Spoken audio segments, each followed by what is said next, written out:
नमस्कार। क्रोनोलॉजी के अपने निचोड़ के रूप में मार्च माह के इस करंट अफेयर्स में आपका स्वागत है। चूँकि जो अपना करंट अफेयर्स आता है जैसे मार्च माह है तो वो पिछले महीने का उसमें ज़्यादातर डाटा होता है। तो इस महीने में हम मार्च और फरवरी दोनों माह का ज़्यादातर डाटा देखेंगे। हमारा सीक्वेंस जिस तरीके से रहता है, शुरुआत में अंतर्राष्ट्रीय, फिर नेशनल, आर्थिक, केंद्रीय बजट, फिर उसके बाद में स्पेस एंड डिफेंस टेक्नोलॉजी से रिलेटेड कुछ बातें, फिर इम्पोर्टेंटली पुरस्कार और सम्मान, यहाँ से कुछ सवाल बनते हैं। फिर कुछ व्यक्तियों को स्पेशल नियुक्ति दी गई होगी या कुछ व्यक्तियाँ जो फेमस रहे होंगे उनका डेथ हो गई होगी। फिर सबसे अधिक सवाल अपने खेल प्रदर्शन से बनते हैं। फिर दिवस, ऑपरेशन, ये सब शामिल होंगे। और सबसे अच्छी बात यह है कि फरवरी में अपना केंद्र सरकार का भी बजट आया था और राजस्थान सरकार का बजट आया था।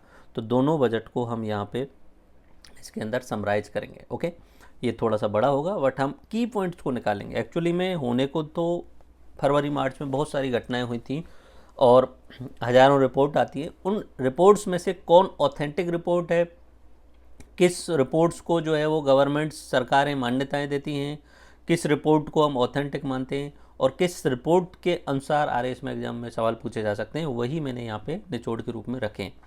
सबसे पहले है अंतर्राष्ट्रीय बौद्धिक संपदा सूचकांक।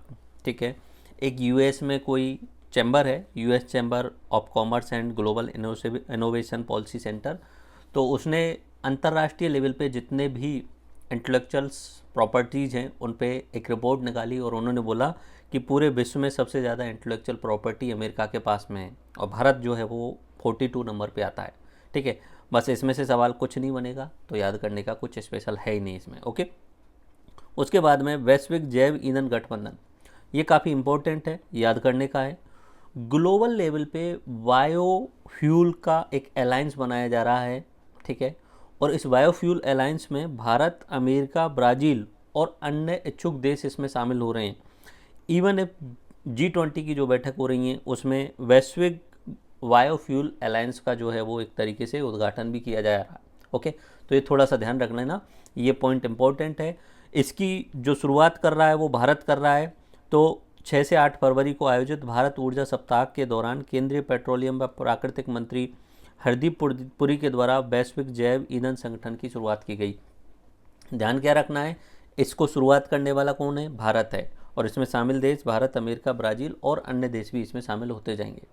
उसके बाद में आईसीईटी की पहल, ICT initiative and critical and emerging technology, ये आईसीटी पहल जो है वो भारत और अमेरिका के बीच में ये टेक्नोलॉजी का जो है एक इनिशिएटिव है कि जो क्रिटिकल एंड एमर्जिंग टेक्नोलॉजी है उसको आदान प्रदान करने के लिए ये आईसीटी पहल। अब याद क्या रखना है, आईसीईटी भारत और अमेरिका के बीच में एक समझौता हुआ है जिसमें एमर्जिंग टेक्नोलॉजी को जो है वो शेयर किया जाएगा। बस इतना बात याद रखनी है। आईसीटी ओवरव्यू में आपको ध्यान होना चाहिए, फुल फॉर्म पता होना चाहिए, initiative and critical and emerging technology, बस इतना आपको फुल फॉर्म पता होना चाहिए। नेक्स्ट हम बात करते हैं भ्रष्टाचार धारणा सूचकांक। ठीक है, इसको जारी करने वाली है ट्रांसपेरेंसी इंटरनेशनल। एक ट्रांसपेरेंसी इंटरनेशनल करके एक संस्थान है, वो इसे जारी करता है। उसने बोला कि सबसे कम भ्रष्टाचार डेनमार्क में है, सबसे अधिक भ्रष्टाचार सोमालिया में है और भारत का नंबर 85वां आया था इसमें। ओके, बस ये भी कोई खास इंपॉर्टेंट नहीं है। ठीक है, क्योंकि ये संस्थाएं जो हैं वो ऑलमोस्ट प्राइवेट संस्थाएं हैं, फिर भी ये ट्रांसपेरेंसी इंटरनेशनल वाली जो बार बार न्यूज़ में आती है इसके आधार पे न्यूज़ें चलती रहती हैं, तो थोड़ा सा ध्यान रख लेंगे। ट्रांसपेरेंसी इंटरनेशनल के द्वारा ये करप्शन पे एक सूची जारी की जाती है, उसमें पहले नंबर पे डेनमार्क है, लास्ट में सोमालिया है और भारत 85वें नंबर पे है। ओके, उसके बाद में हिंदुस्तान एरोनॉटिक्स और यूएई की रक्षा कंपनी के द्वारा एक एज कंपनी है यूएई की, उसके मध्य एक एमओयू हुआ है। इस एमओयू के तहत क्या बात की गई है, ये कहा गया है संयुक्त डिजाइन मिसाइल सिस्टम व मानव रहित ड्रोन जो हैं उनके सहयोग किया जाएगा विकास करने में। तो अब इसमें कोई खास बात है नहीं एक्चुअली में याद करने के लिए एग्जाम पर्सपेक्टिव से, बस इतना ध्यान रखना है कि हिंदुस्तान एरोनॉटिक्स लिमिटेड व यूएई की रक्षा कंपनी एज, इनके बीच में एक एमओयू हुआ है और ये जो है वो मिसाइल सिस्टम, ड्रोन बनाएंगे मिल करके टेक्नोलॉजी का हस्तांतरण करते हुए। ओके, बस इतना पॉइंट है इसमें। बस ये ध्यान रखना, यूएई की रक्षा कंपनी का नाम क्या है? एज, जिसके साथ में इंडिया की हिंदुस्तान एरोनॉटिक्स लिमिटेड का समझौता हुआ है। ओके, उसके बाद में ये काफ़ी इंपॉर्टेंट है, ठीक है, कवच, कवच करके एक हैकाथॉन चलाया गया था, ठीक है। तो साइबर अपराध की चुनौतियों से निपटने के लिए साइबर हैकाथॉन चलाया गया था, उसका नाम दिया गया था कवच। ये फरवरी में चलाया गया था। डेट बिल्कुल भी याद नहीं रखनी है। ओके, डेट बिल्कुल भी याद नहीं रखनी है, बस इतना पता होना चाहिए। कवच क्या था? ये साइबर अपराध की चुनौतियों से निपटने के लिए एक साइबर हैकाथॉन चलाया गया था, ठीक है। तो ये क्या है? कवच है। हैकाथॉन मतलब इन द सेंस कि ऐसे सिस्टम्स या हैक्स जो समाज के भले के लिए यूज किए जाते हैं या सिस्टम में जो खामियां हैं उनका पता करने के लिए यूज किए जाते हैं। ओके, उसके बाद में एक अच्छी चीज़, आधार मित्र क्या है? अपना जो आधार बनाती है UIDAI, भारतीय विशिष्ट पहचान प्राधिकरण, ठीक है, उसके द्वारा एक चैटबॉट बनाया गया है जो कि आर्टिफिशियल इंटेलिजेंट और मशीन लर्निंग पर आधारित है, और वो किस नाम से दिया गया है? आधार मित्र। अगर आप आधार की वेबसाइट पे जाएंगे तो वहाँ एक चैटबॉट दिखेगा, वो आप सवाल करोगे तो उसका ऑटोमेटिक रिप्लाई करेगा आर्टिफिशियल इंटेलिजेंट के आधार पे। तो बस इतना पता होना चाहिए, आधार मित्र UIDAI के द्वारा तैयार किया गया एक आर्टिफिशियल इंटेलिजेंट या मशीन लर्निंग का एक चैटबॉट है। ओके, उसके बाद में कजाकिस्तान ने जलवायु परिवर्तन की चुनौतियों से निपटने के लिए एक नई पहल शुरू की है, और उसका नाम रखा है उन्होंने अस्ताना इंटरनेशनल फोरम। तो याद नहीं रखें तो चलेगा, कोई बड़ी बात नहीं है इसमें। ओके, क्योंकि ऐसे बहुत सारे देश भी प्रयास कर रहे हैं, तो बस ये फरवरी की जनवरी की न्यूज़ में था तो ये आ गया। एक अच्छा इंपॉर्टेंट सवाल यहाँ से बन सकता है, काफ़ी इंपॉर्टेंट, क्योंकि ये ऑल वर्ल्ड लेवल पे फेमस होगी। सऊदी अरब के द्वारा एक भविष्य का मेगा शहर बनाया जा रहा है, मेगा शहर, बहुत बड़ा शहर बनाया जा रहा है, उसका नाम उन्होंने दिया है नियोम। ओके, नियोम, ठीक है, नियोम, इस तरीके से उन्होंने नाम दिया है इसका। द लाइन प्रोजेक्ट भी नाम दिया गया है, लाइन प्रोजेक्ट। यानी वो एक ऐसा शहर बना रहे हैं जो कि 170 किलोमीटर लंबा है, ठीक है, 170 किलोमीटर लंबा है, ठीक है, और सिर्फ 400 या 500 मीटर चौड़ा है, 400 या 500 मीटर चौड़ा है, और ऊंचाई उसकी काफ़ी अधिक है, बुर्ज खलीफा से भी ज़्यादा है। और यानी वो एरिया कम यूज करते हुए एक लंबा लाइन जैसा शहर बना रहे हैं, जो कि आने वाले फ्यूचर के हिसाब से, जो आप साई-फाई मूवी देखते हैं उस हिसाब का जो है वो आपको ये शहर देखने को मिलेगा। तो वो नियोम जो शहर बनाया जा रहा है वो किसके द्वारा बनाया जा रहा है? सऊदी अरब के द्वारा बनाया जा रहा है, बस। और उसी के द्वारा नियोम शहर के आसपास में ही एक हाईटेक सिटी और बनाया जा रहा है, उसका नाम भी न्यू मुरब्बा है। ये एक तरीके से द्वीपीय शहर बनाया जा रहा है। ओके, बस ये याद नहीं रखना है, बट ये याद रखना है आपको, नियोम क्या है? सऊदी अरब द्वारा भविष्य का एक मेगा शहर बनाया जा रहा है, उसका नाम क्या है? नियोम। भूटान के प्रिंस जिनका नाम है जिग्मे नामग्याल वांगचुक, ठीक है, जिग्मे नामग्याल वांगचुक, इनको अपने इंडिया में इनको जो है वो national digital identity mobile wallet पाने वाले पहले नागरिक, जो देश के पहले डिजिटल नागरिक बन गए, इनके द्वारा डिजिटलाइजेशन शुरू किया गया है भूटान का। तो वहाँ पे national digital identity mobile wallet शुरू किया गया है। तो सबसे पहले किनको दिया गया है? जिग्मे नामग्याल वांगचुक। अब उतना ध्यान नहीं रखें, बस इतना याद होना चाहिए, भूटान के प्रिंस कौन है इस समय? जिग्मे नामग्याल वांगचुक, रटा होना चाहिए, जिग्मे नामग्याल वांगचुक, जिग्मे नामग्याल वांगचुक। ओके, रट लेना ये चीज़। वर्ल्ड एनर्जी आउटलुक व नेट जीरो वाई 2050 एक रिपोर्ट है, उसको जारी करता है अंतर्राष्ट्रीय ऊर्जा एजेंसी। तो यहाँ से ऑटोमेटिक पता चल रहा है एनर्जी से रिलेटेड है, तो एनर्जी की आउटलुक और एनर्जी से related he net zero carbon by 2050 ऐसा कोई रिपोर्ट जारी कर रहा है। तो कौन जारी कर रहा है? IEA। ओके, ये कोई बड़ा बात नहीं है, बस इसमें याद रखना है भूटान के प्रिंस का नाम क्या है। ओके, उसके बाद में यहाँ कोई इंपॉर्टेंट बात नहीं है। UPI और भारत का और सिंगापुर का पे नाउ दोनों मिलकर के जो है वो पेमेंट अलाउ कर रहे हैं क्रॉस बॉर्डर में, ठीक है। तो अगर कोई सिंगापुर का व्यक्ति भारत आता है तो UPI के थ्रू पे कर सकता है, और उधर का पे नाउ के थ्रू कर सकता है, एंड भारत का कोई सिंगापुर जाता है तो UPI के थ्रू कर सकता है। इसमें कोई खास बात नहीं है। UPI एंड पे नाउ ने, सिंगापुर की पे नाउ है उसने कॉन्ट्रैक्ट किया है। ओके, उसके बाद में शहरों में आर्द्र भूमि और जैव विविधता के सुधार के लिए भारत सरकार ने अमृत धरोहर योजना शुरू की है। शहरों में आर्द्र भूमि और जैव विविधता के विकास के लिए भारत सरकार ने अमृत धरोहर योजना शुरू की है। शहरों में जो पुराने तालाब थे उन सब का संरक्षण करने का प्रोग्राम शुरू किया है। ठीक है, उसके बाद में ये कोई इंपॉर्टेंट है नहीं। ठीक है, जो इंपॉर्टेंट नहीं है उनको मैं नहीं बताऊंगा, छोड़ देता हूँ। ओके, उसके बाद में राष्ट्रीय परिदृश्य में आ जाते हैं। लद्दाख सिंकुला सुरंग। ठीक है, ये लद्दाख में मनाली और नीमू सड़क है। लद्दाख में मनाली और नीमू सड़क है, वहाँ पे एक सुरंग बनाई जा रही है और 4 किलोमीटर लंबी सुरंग बनाई जा रही है और इसका निर्माण जो है वो BRO बॉर्डर रोड ऑर्गेनाइजेशन द्वारा किया जा रहा है।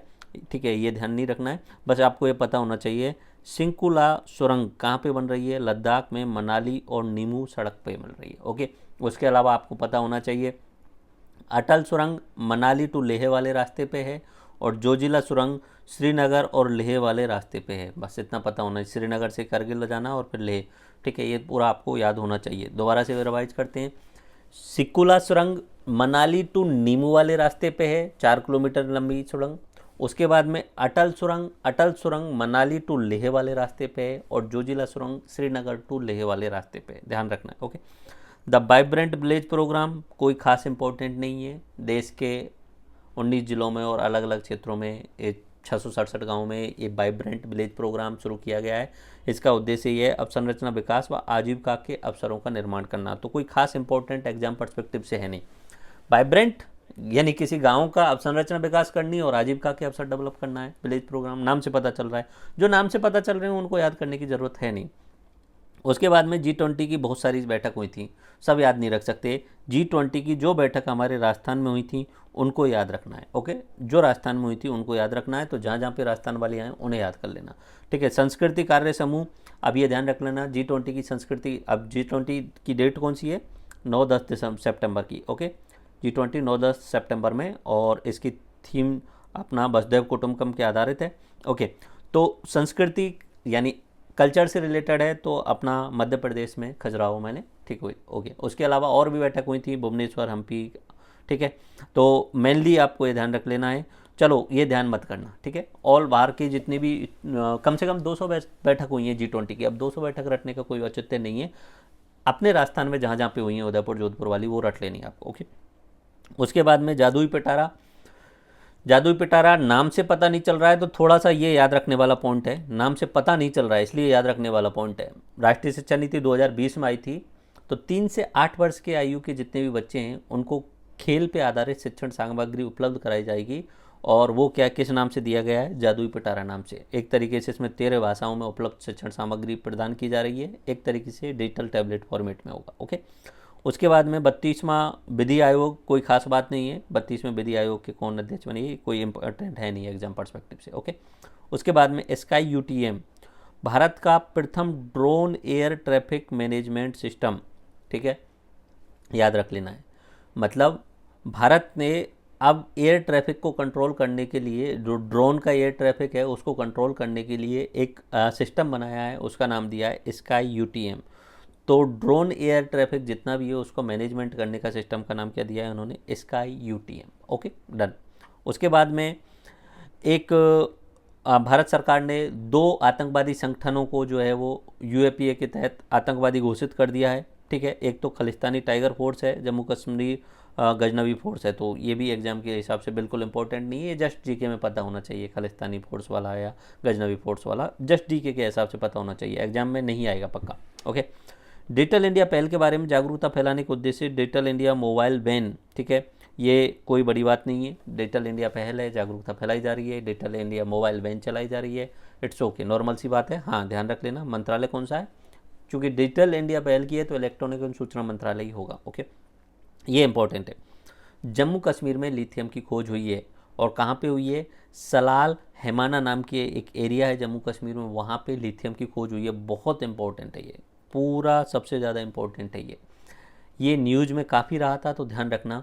सलाल हेमाना क्षेत्र जो जम्मू कश्मीर में है, वहाँ पे करीब करीब 5.9 मिलियन टन लिथियम की खोज के जो है वो अनुमान लगाए गए हैं। और लिथियम का उपयोग ये जो मोबाइल बैटरीज होती हैं, इलेक्ट्रिक वाहनों की बैटरीज होती हैं, लैपटॉप की बैटरीज होती हैं जो कि रिचार्जेबल होती हैं, उनको बनाने में किया जाता है। तो ये सबसे इम्पोर्टेंट है, इस पर आप टिक लगा लेना और बार बार रिपीट कर लेना। ओके, टिक लगा लेना और बार बार रिपीट कर लेना। जहाँ जहाँ मैं बोलूँ कि इनको नहीं पढ़ना है उन्हें आप छोड़ सकते हो।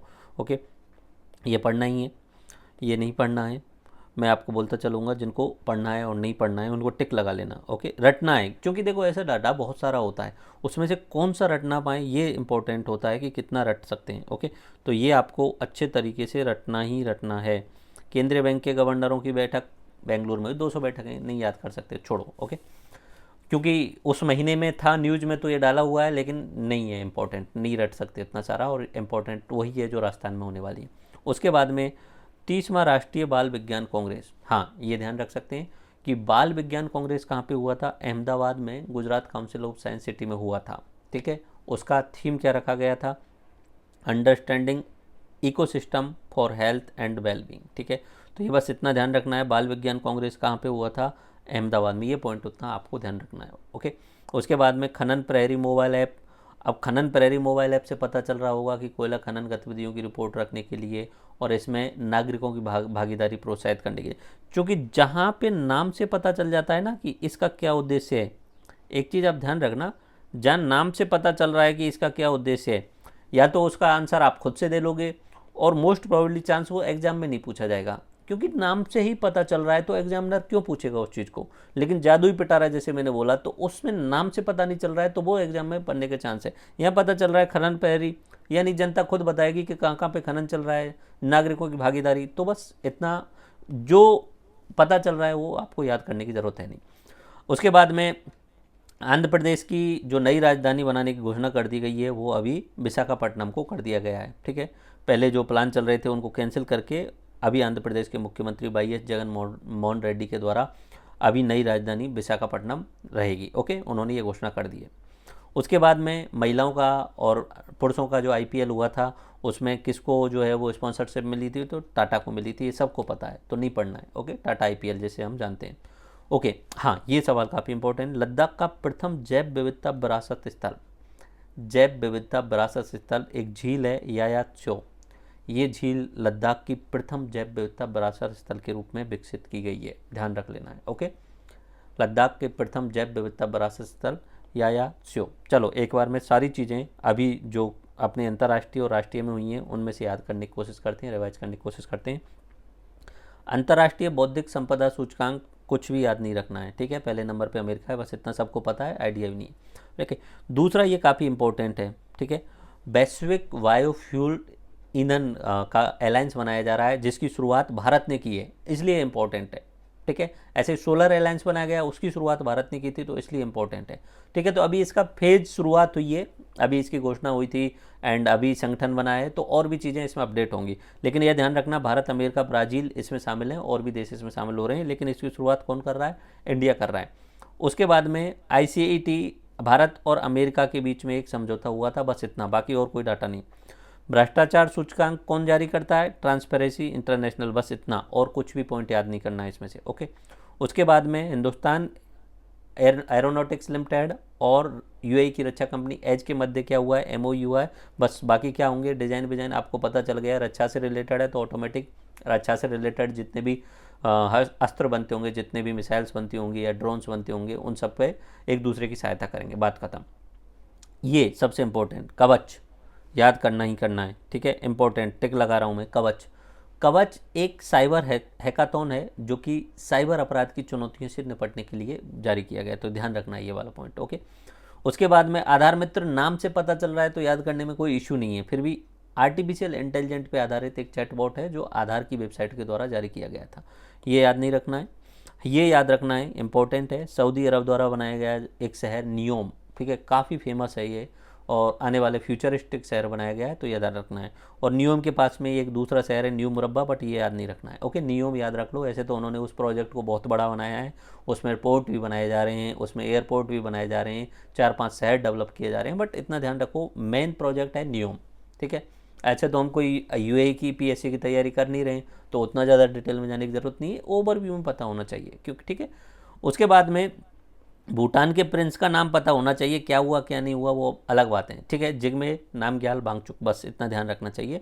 भूटान की प्रिंस का नाम पूछा जाता है कभी कभी कि भूटान के प्रिंस का नाम पूछ लिया, या एक किसी नए राष्ट्रपति की प्रधानमंत्री की नियुक्ति हुई है तो उनका नाम पूछ लिया, बताइए कि मॉरिशस के नए राष्ट्रपति का प्रधानमंत्री का नाम क्या है। तो बस इसलिए भूटान के प्रिंस का नाम क्या है ये याद रखना आसान है। करंट अफेयर्स में ज़्यादा लंबा चौड़ा डिटेल में नहीं जाना है, ये पॉइंट नहीं याद करना है, ऑटोमेटिक याद हो चुका है एक्चुअली में, ठीक है, ये ध्यान नहीं रखना है। उसके बाद में यूपीआई और पेनाउ, पेनाउ कहाँ का है, बस ये सिंगापुर का है, बस इतना पता होना चाहिए बस, और कोई इसमें इंपॉर्टेंट न्यूज़ नहीं है। यूपीआई आपको पता है, पेनाउ सिंगापुर का है, बाकी यूपीआई पेनाउ मिल रहे हैं तो कोई ना कोई कॉन्ट्रैक्ट करके एक दूसरे में अलाउ कर रहे होंगे, बात खत्म। अमृत धरोहर सरोवर, ये इंपॉर्टेंट है, ध्यान रखना। अमृत धरोहर सरोवर शहरों में आर्द्र भूमि से रिलेटेड जितने भी जैव विविधता स्थल हैं उनको जो है वो दोबारा से रीडेवलप करना है। ओके, अमृत धरोहर सरोवर। रूस के साथ कोई इंपॉर्टेंट नहीं है। राष्ट्रीय प्रदर्शन हम बात करते हैं तो लद्दाख में सिंकुला सुरंग है। उसके बाद में ये कहाँ पे, मनाली और दारचा और नीमू रोड पर है। ओके, उसके बाद में अटल सुरंग है, मनाली और लेह पे है, और जोजिला सुरंग है श्रीनगर और लेह रास्ते पे। बस ये 3 पॉइंट याद रखने हैं बस इसमें। ओके, कि सिकुला सुरंग कहाँ पे, मनाली और नीमू रोड पे है। उसके बाद में अटल सुरंग कहाँ पे है, मनाली और लेह पे है, और जोजिला सुरंग कहाँ पे, श्रीनगर और लेह पे है। द वाइब्रेंट विलेज प्रोग्राम नहीं याद करना है, नाम से पता चल रहा है तो याद नहीं करना है। संस्कृति वाला नहीं याद करना है, राजस्थान से वार्ता है, ये इंपॉर्टेंट है, जादुई पिटारा वाला, ठीक है। ये अपने बच्चों के लिए जो 3 से 8 वर्ष के बच्चे हैं उनके लिए खेल आधारित शिक्षण अध्यापन सामग्री प्रदान की जा रही है 13 भाषाओं में, तो उसका नाम क्या रखा गया है, जादू पिटारा, ये याद रखना है। ओके, याद हो जाएगा इतना बड़े। 22वां विधि आयोग, कोई पॉइंट इसमें इंपॉर्टेंट नहीं है, अध्यक्ष ये थे, उनको सेवानिवृत्ति बढ़ा दिया गया कार्यकाल, तो कोई इंपॉर्टेंट नहीं है। ओके, स्काई यूटीएम, ठीक है, ये इंपॉर्टेंट है। स्काई यूटीएम जो ड्रोन एयर सिस्टम है, ट्रैफिक है, उनको मैनेज करने के लिए अपना भारत सरकार द्वारा क्लाउड बेस्ड एक ट्रैफिक मैनेजमेंट सिस्टम डेवलप किया गया है, उसका नाम क्या रखा गया है, स्काई यूटीएम, ये इंपॉर्टेंट है। ओके, उसके बाद में आतंकवादी संगठन, not for important for exam. उसके बाद में डिजिटल इंडिया के लिए, डिजिटल इंडिया मोबाइल में नाम से ही पता चल रहा है तो याद करने की कोई ज़रूरत नहीं है। जम्मू कश्मीर में लिथियम की खोज काफ़ी इंपॉर्टेंट है। एरिया का नाम सलाल हैमाना क्षेत्र, बस काफ़ी इंपॉर्टेंट है। लिथियम का उपयोग बैटरी बनाने में किया जाता है। G20 की राजस्थान से बाहर हुई है तो नहीं याद करनी है, 200 से अधिक बैठक नहीं रट सकते। उसके बाद में बाल विज्ञान कांग्रेस कहाँ पे हुआ, अहमदाबाद में हुआ, ये याद रखना है। ओके, खनन प्रहरी नाम से पता चल रहा है, याद नहीं रखना है। हाँ, आंध्र प्रदेश की नई राजधानी के रूप में विशाखापट्टनम को जो है वो अलाउ कर दिया अभी। ओके, टाटा IPL सबको पता है। लद्दाख की प्रथम जैव विविधता स्थल यायात्सो झील, रट लेना है। ओके, तो याद हो गया। बहुत सारा डाटा है एक्चुअली में। देखो, सबसे बड़ी प्रॉब्लम एज ऑफ नाउ क्या है कि there is flood of information, हज़ारों चीज़ें मार्केट में चल रही हैं, लाखों वीडियोज मिलेंगी, लाखों कंटेंट मिलेंगे, सब कर रहे हैं, बट उसमें से कौन सी चीज़ एग्जाम पर्सपेक्टिव से हो सकती है वो थोड़ा सा आपको माइंड करके रखना ही है। कोई चीज़ नाम से पता चल रही है तो उसका डिटेल नहीं जाना है, ठीक है, क्योंकि वो नाम से पता चल रहा है। या याद रखना, जैसे मैंने एग्जाम्पल में बताया कि भाई जादू पिटारा है, ठीक है, तो अगर नाम से पता नहीं चल रहा है तो थोड़ा सा माइंड में आइडिया रखना कि ये क्या चीज़ है बस। ओके, अब बात करते हैं आर्थिक प्रदर्शन से। काफ़ी इंपॉर्टेंट एक सिविल एविएशन डील हुई है एयर इंडिया और एयरबस व बोइंग के साथ में, और इसमें 470 एयरक्राफ्ट जो है वो एयर इंडिया खरीदने वाली है, ठीक है। अब एयर इंडिया को टाटा के द्वारा अधिग्रहण कर लिया गया है, ठीक है, और टाटा ने उसे अपने नाम से टाटा एयर इंडिया कर दिया है। तो अब एयर इंडिया के द्वारा बहुत सारे एयरक्राफ्ट खरीदे जा रहे हैं, सबसे इंपॉर्टेंट डील है। तो इस डील में 470 एयरक्राफ्ट खरीदे जा रहे हैं, तो बहुत सारे अलग अलग देशों से जो है वो एयरक्राफ्ट लिए जाएंगे अपनी टाटा एयर इंडिया के द्वारा। तो यह याद रखना, सिविल एविएशन की सबसे बड़ी डील है दुनिया की अब तक की। 470 एयरक्राफ्ट खरीदना अपने आप में बड़ी बात है, और टाटा जो भी काम करता है अपने आप में एक बहुत शानदार काम करता है, ठीक है। तो एयरबस और बोइंग के बीच में समझौता हुआ था, ठीक है, ये ध्यान रख लेना है। उसके बाद में हेलीकॉप्टर संयंत्र ये जो बनाया गया है, उद्घाटन PM मोदी जी के द्वारा किया गया था, और इसे तुमकुरू कर्नाटक में बनाया गया है। एशिया का सबसे बड़ी हेलीकॉप्टर निर्माण सुविधा यहाँ पे होगी। तो हेलीकॉप्टर निर्माण के लिए एक कर्नाटक में एक संयंत्र बनाया गया है, हेलीकॉप्टर संयंत्र, उसका एक जगह का नाम आपको ध्यान रख लेना है, तुमकुरू कर्नाटक में, ठीक है, बस इतना पता होना चाहिए। हेलीकॉप्टर संयंत्र हेलीकॉप्टर निर्माण के लिए बनाया गया है, ठीक है। यहाँ पे लाइट यूटिलिटी के हेलीकॉप्टर बनाए जाएंगे, दैट्स इट। इसमें डाटा इंपॉर्टेंट नहीं है, बस इतना पता होना चाहिए। कर्नाटक में हेलीकॉप्टर संयंत्र बनाया गया है जहाँ पे हेलीकॉप्टरों का निर्माण होगा। राष्ट्रीय मेट्रो रेल ज्ञान केंद्र ये अपने दिल्ली विश्वविद्यालय पे शुरू किया गया है बस, ठीक है। दिल्ली विश्वविद्यालय का मेट्रो स्टेशन है, वहाँ पे रेल ज्ञान केंद्र शुरू किया गया है, लोग जानकारी ले सकते हैं, ओके। तो ये भी काफ़ी इंपॉर्टेंट है नहीं, ओके। राष्ट्रीय मेट्रो रेल पूरा भी छोड़ दें तो कोई भी इंपॉर्टेंट नहीं है। हेलीकॉप्टर संयंत्र वाला आप ध्यान रखना, कर्नाटक में एक संयंत्र स्थापित किया गया। भवानी, भवानी ये जो है वो दुनिया की प्रथम थोरियम आधारित परमाणु संयंत्र है, काफ़ी इंपॉर्टेंट है। यूरेनियम 233 का उपयोग करते हुए थोरियम बनाया जाता है और थोरियम से जो है वो एनर्जी जनरेट की जाती है। ये कलप्पकम तमिलनाडु का जो अपना एटॉमिक प्लांट है, परमाणु प्लांट है, वहाँ पे भवानी नाम का एक रिएक्टर है, उसमें थोरियम पे जो है वो बिजली जनरेट की जा रही है। ये काफ़ी इम्पोर्टेंट है, ठीक है। इतने सारी चीज़ों में से ये इंपॉर्टेंट निकल के आया। भवानी एक रिएक्टर है जिसमें एटम से बिजली बनाई जाती है। कहाँ पे है ये भवानी? ये कलप्पकम तमिलनाडु में है। और सबसे पहली बात, इंपॉर्टेंट बात, यहाँ पे थोरियम से जो है वो बिजली बनाई जाएगी और इसमें थोरियम का निर्माण करने के लिए यूरेनियम 233 का उपयोग किया जाएगा। यूरेनियम 233 को लेकर थोरियम में से फिर बिजली का निर्माण किया जाएगा। और भवानी कहाँ पे है? भवानी एक रिएक्टर है जो कि तमिलनाडु के कलप्पकम एटॉमिक सेंटर पे है, ओके। बस इतना याद रखना। उसके बाद में ये डाटा है, इंपॉर्टेंट है डाटा। भारत दूध का सबसे बड़ा उत्पादक देश बन चुका है, ठीक है। ये खाद्य एवं कृषि संगठन कॉर्पोरेट के द्वारा कोई डाटा दिया जाता है, वो इंपॉर्टेंट नहीं है कि क्या है, बस इतना ध्यान रखना कि विश्व में सबसे ज़्यादा, ठीक है, जितना भी दूध का उत्पादन हो रहा है उसमें पहले नंबर पे भारत आता है। विश्व का 24% दूध उत्पादन भारत करता है। पहले ये कम था 2014 से, और 2021-22 में 5% की वृद्धि हो गई है, ठीक है। तो अब याद रखने वाला पॉइंट क्या हुआ कि विश्व में सबसे ज़्यादा अगर दूध उत्पादन करता है, सवाल बनेगा प्रीलिम्स में जैसे, तो यही सवाल बनेगा ओनली कि विश्व में सबसे ज़्यादा दुग्ध उत्पादन किस देश के द्वारा किया जाता है, तो पहले स्थान पे कौन आ गया? भारत। और अगर ये पूछ ले कि भारत द्वारा दूध उत्पादन कितना % किया जाता है पूरे विश्व का, तो 24% पूरे विश्व के दूध उत्पादन किया जाता है, ओके। कूड़े से गैस बनाने के लिए प्रथम हाइड्रोजन प्लांट पुणे में बनाया गया, पहले भी बताया, दोबारा बताया है, ठीक है। कूड़े से गैस बनाने के लिए हाइड्रोजन प्लांट बनाया गया है पुणे के अंतर्गत, ओके। उसके बाद में स्वयं सहायता समूह के उत्पादों को बेचने के लिए एक मीशो ऑनलाइन कंपनी है, उसके साथ में जो है वो कॉन्ट्रैक्ट किया गया है। और कॉन्ट्रैक्ट क्या है कि ग्रामीण विकास मंत्रालय के द्वारा किया गया है कि गांव के जो उत्पाद हैं उनको मीशो के द्वारा पूरे ऑल इंडिया के मार्केट में बेचा जाएगा, ठीक है। और मिशन का नाम रखा गया है दीनदयाल अंत्योदय योजना राष्ट्रीय ग्रामीण आजीविका मिशन, ओके। मीशो के साथ जुड़ के, मीशो एक ऑनलाइन कंपनी आप सब जानते होंगे, ओके। तो स्वयं सहायता समूह के जितने भी उत्पाद हैं उन्हें मीशो के एप्लीकेशन पे लिस्ट किया जाएगा और उनको कहाँ पे जो है वो ऑल इंडिया के मार्केट में अवेलेबल कराया जाएगा, ठीक है। तो इसमें याद करने वाला कोई पॉइंट है ही नहीं, एक्चुअली में नाम से पता चल रहा है तो ये कोई छोड़ भी सकते हैं तो चलेगा, ओके। उसके बाद में ये कोई इंपॉर्टेंट नहीं है, ठीक है। जहाँ जहाँ मैंने अपनी हाईलाइट्स नहीं किए हैं वो इंपॉर्टेंट है नहीं। किस खाड़ी देश ने भारत से फ्रोजन सी फूड की आयात पर स्थायी प्रतिबंध लगा दिया है? तो वो कतर है, पर ये इंपॉर्टेंट है नहीं, ओके। उसके बाद में सिंगापुर से भारत लेन देन के लिए एसबीआई ने कॉन्ट्रैक्ट किया है और वहाँ पे भीम एसबीआई पे के नाम से एप्लीकेशन शुरू किया गया है, ठीक है। तो इतना ध्यान रख लेना। और सिंगापुर का पे नाउ भी आप ध्यान रख लेना, ठीक है। सिंगापुर का क्या है? पे नाउ। और भारत का क्या है? भीम यूपीआई, ये आपको पता ही है।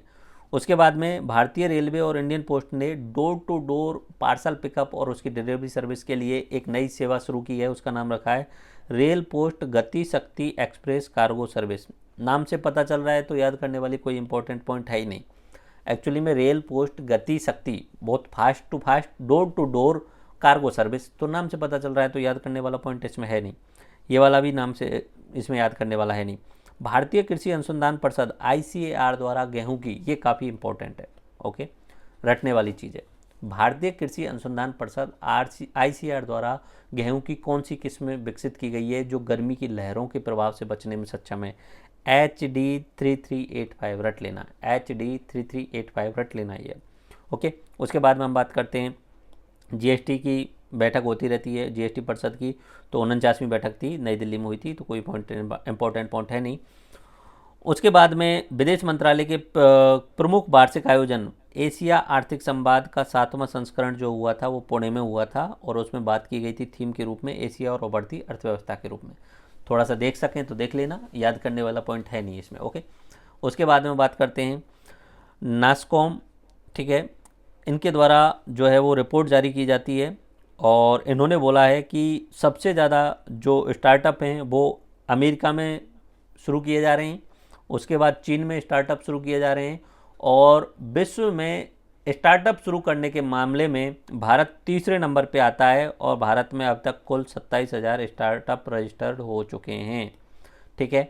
और इंडिया में यूनिकॉर्न कंपनियों की संख्या अभी तो करीब करीब 108 या 110 के आसपास में पहुंच चुकी है। यूनिकॉर्न कंपनी अभी होती हैं जिनका वैल्यूएशन जो होता है, कंपनी का मूल्यांकन जो होता है वो $1 बिलियन से ऊपर होता है, यानी 7,000 करोड़ से ऊपर होता है, ठीक है। तो ये ठीक है, इतना बस याद रख लेना कि स्टार्टअप के मामले में इंडिया कौन से नंबर पे आ रहा है, तीसरे नंबर पे। पहले नंबर पे अमेरिका, दूसरे पे चाइना और तीसरे पे इंडिया। बाकी किसने किया रिपोर्ट दी कोई इंपॉर्टेंट नहीं है, बस इतना ध्यान रखना। यूनिकॉर्न कंपनी का मतलब होता है कि $1 बिलियन से यानी $1 अरब से अधिक वैल्यूएशन वाली कंपनी, ओके। और स्टार्टअप के मामले में इंडिया पहले पे चाइना, अमेरिका, दूसरे पे चाइना और तीसरे पे इंडिया आता है, ओके। केंद्रीय बजट 2022-23, इसके भी की पॉइंट देखेंगे हम, ठीक है। पहली बात तो ये अपना आर्टिकल 112 कहता है कि केंद्रीय बजट वार्षिक वित्तीय विवरण के रूप में एनुअल फाइनेंशियल स्टेटमेंट के रूप में अपनी संसद में रखा जाएगा, ठीक है। हमारी जो वर्ष होती है 1 अप्रैल से शुरू होकर 31 मार्च तक चलती है, ठीक है। तो हमारे यहाँ पे 1 फरवरी को जो है वो वित्त मंत्री निर्मला सीतारमण जी के द्वारा वित्त बजट पेश किया गया था और वहाँ पे उन्होंने सप्तऋषि का कॉन्सेप्ट दिया था, 7 पॉइंट पे बात की थी। उन्होंने बोला था कि हम इंक्लूसिव समावेशी विकास पे जोर देंगे, ओके। फिर उन्होंने बोला था कि हम लास्ट व्यक्ति तक पहुँचेंगे, आखिरी व्यक्ति तक पहुँचेंगे। फिर उन्होंने बोला कि हम इंफ्रास्ट्रक्चर डेवलप करेंगे और निवेश पे फोकस करेंगे, जितना इन्वेस्टमेंट हो सके उस पर फोकस करेंगे। फिर उन्होंने बोला कि हम युवा शक्ति को पहचानेंगे, युवा शक्ति को पहचान के उसकी क्षमता का विकास करेंगे, युवा शक्ति को पहचानेंगे, क्षमता का विकास करेंगे। फिर उन्होंने बोला कि हम अपना फाइनेंशियल सेक्टर है उसको इंक्लूसिव बनाएंगे और जितना भी डेवलपमेंट हो रहा है वो हरित विकास होना चाहिए, ऐसे पॉइंट है, ठीक है। सप्तऋषि है, बाकी सारे पॉइंट नॉर्मल से हैं, सबको पहले से पता होना चाहिए। इंक्लूसिव ग्रोथ यानी सबको शामिल करते हुए, सबको शामिल करेंगे तो अंत में जो व्यक्ति बैठा हुआ है आखिरी व्यक्ति उसको भी ऐड किया जाना चाहिए। उसके बाद में इंफ्रास्ट्रक्चर पे फोकस करो, इंफ्रास्ट्रक्चर में इन्वेस्टमेंट कराओ, ठीक है। सबसे इंपॉर्टेंट कि हमारे पास में यूथ सबसे ज़्यादा है, तो यूथ अधिक है तो उसकी क्षमता का विकास करो और क्षमता विकास करने के साथ साथ में वित्तीय क्षेत्र पर भी ध्यान दो और हरित विकास करो, ये पॉइंट रहे थे, ओके। अपना राजकोषीय घाटा जीडीपी का 5.9% था, ध्यान रखना है, ओके।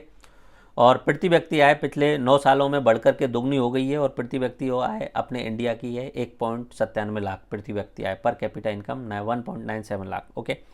उसके बाद में इन्होंने शहरी अवसंरचना विकास निधि की स्थापना की। शहरी क्षेत्रों में जो Tier 2 और Tier 3 शहर हैं उनके डेवलपमेंट के लिए एक जो है वो फंड बनाया है और ये फंड जो है वो Tier 2 और Tier 3 शहरों में इंफ्रास्ट्रक्चर डेवलप करेगा। कोई खास इंपॉर्टेंट नहीं है, ये कोई इंपॉर्टेंट नहीं है। ये सबसे इंपॉर्टेंट है, मिलेट्स के लिए एक वैश्विक केंद्र बनाया गया है। मिलेट्स यानी मोटा अनाज, जिसे हम श्री अन्न के नाम से जानते हैं, इसके लिए ऑल विश्व के लेवल पे एक केंद्र बनाया है इंडिया ने, वर्ल्ड के लेवल का केंद्र बनाया है। और वो कौन सी जगह पे है? हैदराबाद में, भारतीय बाजरा अनुसंधान संस्थान हैदराबाद में, ओके। तो ये ध्यान रखना सबसे इंपॉर्टेंट है, प्री के लिए बहुत इंपॉर्टेंट है। मिलेट्स के लिए ऑल वर्ल्ड का केंद्र बनाया गया है और वो कहाँ बनाया गया है? हैदराबाद में, भारतीय बाजरा अनुसंधान के अंतर्गत, ओके। उसके बाद में उन्होंने बोला 2047 तक हम सिकल सेल एनीमिया का उन्मूलन कर देंगे, ठीक है, नॉर्मल सी बात है, याद रखने का कुछ इंपॉर्टेंट है नहीं, ओके। एक पॉइंट और है, राष्ट्रीय डाटा शासन नीति। ये जितने भी स्टार्टअप और शिक्षाविद हैं उनके द्वारा जो भी नवाचार और अनुसंधान किए जा रहे हैं उनको और बढ़ावा देने के लिए हम क्या लेकर आ रहे हैं? राष्ट्रीय डाटा शासन नीति। उसके बाद में आई गॉट कर्मयोगी, ये भी खास इंपॉर्टेंट नहीं है। सरकारी कर्मचारी हैं और उनका कौशल बढ़ाने के लिए और उनको जन केंद्रित सुविधाएं उपलब्ध कराने के लिए एक प्लेटफॉर्म बनाया गया है, उसका नाम रखा गया है आई गॉट कर्मयोगी, ओके। तो ये सरकारी कर्मचारी जो भी काम करते हैं उनको जो है वो प्रोत्साहित करेगा आई गॉट कर्मयोगी, ओके। उसके बाद में PM Praman, PM programme for restoration awareness nourishment and amelioration of mother earth, ठीक है। ये PM प्रमाण योजना है। इसका उद्देश्य क्या है इतना पूरा याद नहीं रख सकते क्योंकि बहुत बड़ा है, डिटेल में है, तो नहीं याद करना है ये पूरा पॉइंट, ठीक है। अब आपको ये पता होना चाहिए PM प्रमाण क्या है। ये रासायनिक उर्वरक हैं, उनका संतुलित उपयोग करना और रासायनिक उर्वरकों के स्थान पे वैकल्पिक उर्वरकों का प्रयोग करना। बस ये नाम याद नहीं किया जा सकता, बहुत बड़ा है, ठीक है। प्रमाण की फुल फॉर्म रखी हुई है ये, तो बस इतना पता होना चाहिए। पीएम प्रमाण क्या है? रासायनिक उर्वरकों का संतुलित प्रयोग और उनके स्थान पे कोई दूसरे उर्वरक लाए जा सकें ऐसा प्रयोग करने की कोशिश करना, यानी पृथ्वी को बचाना, मदर अर्थ को बचाना, बस, ठीक है। ये क्या है? पीएम प्रमाण योजना। याद रखना, इसे पता नहीं चल रहा है इससे कि पीएम प्रमाण किस चीज़ के लिए है, तो एग्जाम में सवाल बनेगा, ठीक है। इसलिए स्टार लगा रहा हूँ मैं, ओके। स्टार इसलिए क्योंकि प्रमाण से पता नहीं चल रहा है, प्रमाण परिणाम, ओके, पीएम परिणाम से पता नहीं चल रहा है, ठीक है, कि इसका मतलब क्या है। तो रासायनिक उर्वरकों के संतुलित उपयोग करना और उनके स्थान पे वैकल्पिक जो है वो उर्वरक का प्रयोग करना। उसके बाद में वाइब्रेंट विलेज प्रोग्राम, ये तो मैंने बता दिया, ठीक है। सीमावर्ती गांव में पर्यटन को बुनियादी ढांचों का विकास करना, ठीक है, ये तो कोई बड़ी बात नहीं है। वाइब्रेंट विलेज प्रोग्राम शुरू किया गया है। उसके बाद में महिला सम्मान बचत प्रमाण पत्र, हाँ ये काफ़ी इंपॉर्टेंट है। महिलाओं को जो है बचत के लिए प्रोत्साहित करने के लिए महिलाओं को बोला गया है कि अगर आप कुछ पैसा बैंक में जमा कराते हैं तो हम आपको 7.5% की ब्याज दर देंगे, 7.5%, क्योंकि और बैंक इतना ज़्यादा नहीं दे पाती हैं। और यहाँ पे बोला गया है कि हम 2 लाख तक के पैसे पे 2 वर्ष की अवधि तक 7.5% की जो है वो ब्याज दर देंगे, वो काफ़ी अधिक मात्रा में। तो इसलिए महिलाओं के नाम से या कोई अभिभावक है तो अपनी बेटी के नाम से जो है वो उस पैसे को जमा कराएगा। उसके बाद में राष्ट्रीय हरित हाइड्रोजन मिशन की सहायता से अर्थव्यवस्था को निम्न कार्बन संकटता वाली स्थिति में ले जाने और जीवाश्म ईंधन के आयातों पर निर्भरता कम करने के लिए 2030 तक 5 MMT के वार्षिक उत्पादन का लक्ष्य निर्धारित रखा गया है, ठीक है। तो राष्ट्रीय हरित हाइड्रोजन मिशन, इसमें ये बात रखी गई है 2030 तक 5 MMT हमें क्या उत्पादन करना है? हाइड्रोजन उत्पादन करना है, राष्ट्रीय हरित हाइड्रोजन मिशन, ठीक है। ये काफ़ी इम्पोर्टेंट याद रखना कि मिशन रखा है उन्होंने 2030 तक 5 मिलियन मेट्रिक टन वार्षिक उत्पादन के लक्ष्य के साथ में हम क्या करेंगे? ये हाइड्रोजन उत्पादन करेंगे और हाइड्रोजन का उपयोग क्या किया जाएगा? ईंधन के रूप में किया जाएगा। आजकल फ्लेक्स इंजन भी शुरू किए गए हैं और आने वाले टाइम में हाइड्रोजन को फ्यूचर का ईंधन माना जा रहा है। हाइड्रोजन पानी से H2O से अलग करके हाइड्रोजन बनाना और हाइड्रोजन को ईंधन के रूप में यूज करना, आने वाले फ्यूचर में गाड़ियां भी हाइड्रोजन से चलने वाली होंगी। तो राष्ट्रीय हरित हाइड्रोजन मिशन के तहत 2030 तक ये लक्ष्य रखा गया है कि 2030 तक हम 5 मिलियन मेट्रिक टन हाइड्रोजन का वार्षिक उत्पादन कर सकेंगे, बायो हाइड्रोजन का, ओके, बायोफ्यूल हाइड्रोजन, एक तरीके से फ्यूल हाइड्रोजन का। उसके बाद में इन्होंने बोला है रक्षा क्षेत्र के लिए इतना पैसा दिया है, कोई इंपॉर्टेंट है नहीं, याद रखने का। अब बजट में से हम देखना चाहें तो क्या क्या इंपॉर्टेंट हैं बजट की हम बात करें। पहली बात तो आर्टिकल 112 पता होना चाहिए। उसके बाद में ये पता होना चाहिए सप्तऋषि में क्या बात की गई, समावेशी विकास, last mile research, last mile तक रीचिंग, अवसंरचना का विकास एंड निवेश का विकास, निवेश इन्वेस्टमेंट में बढ़ावा देना, यूथ की शक्ति को पहचानना, क्षमता का विकास करना, हरित विकास करना और फाइनेंशियल जो है वो डेवलपमेंट करना। जीडीपी का राजकोषीय घाटा कितना परसेंटेज रहा था वो ध्यान रखने वाला पॉइंट है, एग्जाम में ये इंपॉर्टेंट है, ओके। 5.9% रहा था, ठीक है। प्रतिव्यक्ति आय पिछले 9 सालों में दोगुनी हो गई है और कितनी हो गई है? 1.97 लाख हो गई है, ओके। ये निधि बनाई गई है, कोई इंपॉर्टेंट है नहीं इसमें। उसके बाद में मिलेट्स के लिए वैश्विक केंद्र हैदराबाद में बनाया गया, काफ़ी इंपॉर्टेंट है। सिकल सेल एनीमिया को ख़त्म कर दिया जाएगा, ठीक है। राष्ट्रीय डाटा शासन नीति लाई गई है स्टार्टअप बढ़ावा देने के लिए, इंपॉर्टेंट नहीं है। आई गॉट कर्मयोगी कर्मचारियों के कौशल विकास के लिए ध्यान रख लेना। पीएम परिणाम, ठीक है, पीएम परिणाम, प्रमाण नहीं, पीएम परिणाम, ओके। ये पीएम परिणाम किसके लिए? ये धरती को जो अपने रासायनिक उर्वरक हैं उनके मिसयूज से बचाने के लिए और रासायनिक उर्वरकों का संतुलित उपयोग करना और उर्वरकों के स्थान पे कुछ जैविक उर्वरकों का उपयोग करना, ठीक है। ये इंपॉर्टेंट है, ये ध्यान रखना। पीएम परिणाम काफ़ी इंपॉर्टेंट है, याद रख लेना। वाइब्रेंट विलेज प्रोग्राम, जितने भी सीमावर्ती गांव हैं उनके विकास के लिए, ठीक है, तो इसमें कोई खास बात है नहीं, इंपॉर्टेंट, ओके। महिला सम्मान वाला ध्यान रख लेना। 2 लाख रुपए तक 2 वर्ष तक की अवधि तक 7.5 रुपये की ब्याज दी जाएगी महिलाओं और बालिकाओं के लिए। हरित green mission 5 million metric tonne per year हम उत्पादन करेंगे 2030 तक, उन्होंने ये बोला, ओके। अब बात करते हैं कि चंद्रयान 3 तो जो है वो अपना सफल हो ही चुका है, तो चंद्रयान 3 पे तो हम आगे अलग से बात करेंगे। चंद्रयान 3 ठीक है, उसके कुछ अलग अलग परीक्षण चल रहे थे।